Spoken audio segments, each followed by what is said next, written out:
What's up, guys? It's Freeborn, and I know it's been a while since I've put out any content like this, but I kind of have the itch to get back out and share some stuff with you. So today I thought I would start out by sharing an apology, I guess, of sorts. And it's an apology for myself as well as colleagues and the industry that I'm involved with as a whole. I think that the health and fitness world has done a really bad job at clarifying things, and in our effort to help, we've only confused you more and more and more. Confused you about what to eat and when to eat it, confused you about when to train and how to train, confused you about whether to stretch or not to stretch, whether to run or not run, whether to do CrossFit or not do CrossFit.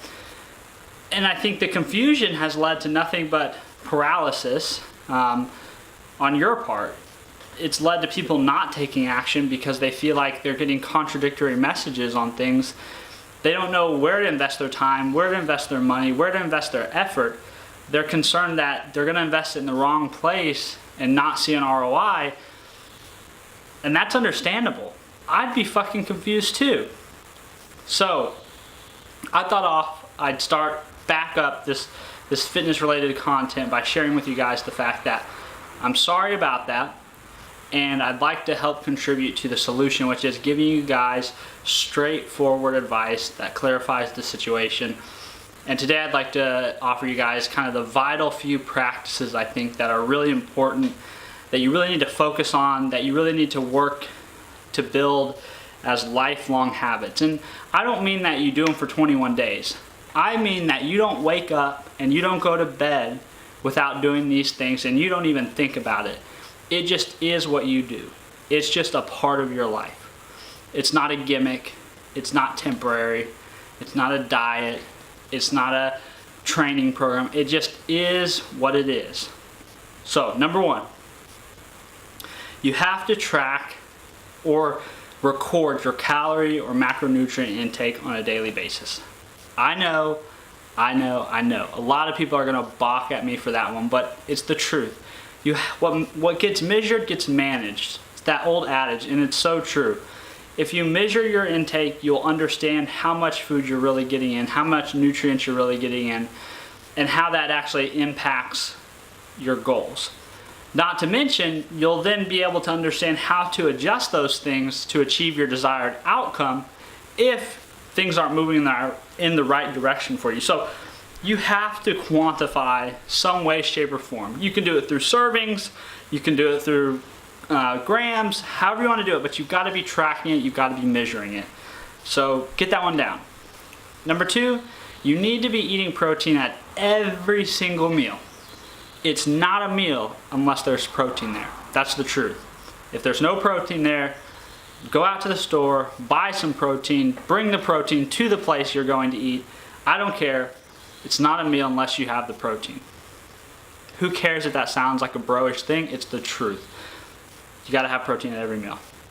Number three, you need to drink lots of water. Lots and lots and lots of water. I don't think this really needs much explaining. You would die without water. Therefore, it's probably pretty safe to assume your body's gonna operate, perform, and be healthier if you get adequate water. I say anywhere from 8 to 12 cups is probably a great starting point.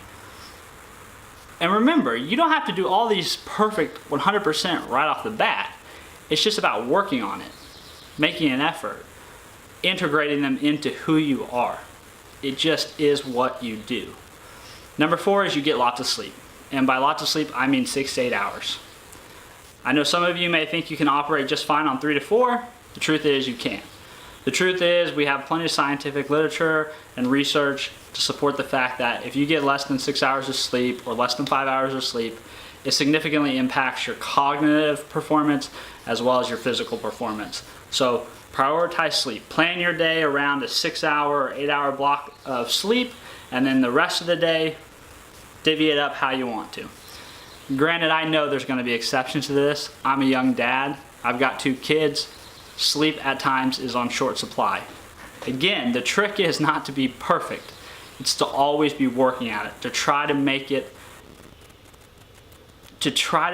just something that you do. It's like brushing your teeth. Lastly, Number 5, you should strength train 3 to 4 days a week. You should do some kind of progressive resistance training that requires an external or internal load, body weight, weightlifting, powerlifting, whatever you want to do, but you need to be doing something. And there's a lot of different reasons for this, but it's going to improve your metabolism. It's going to help you live longer and age more gracefully.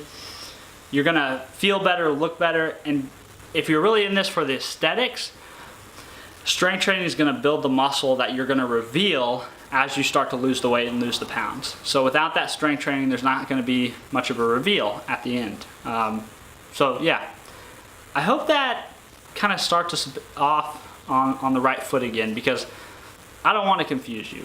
I want to give you what works and what's practical and what'll really help you. So don't think about anything else until you can nail down those 5 habits, and you do them every day, and you do them just like something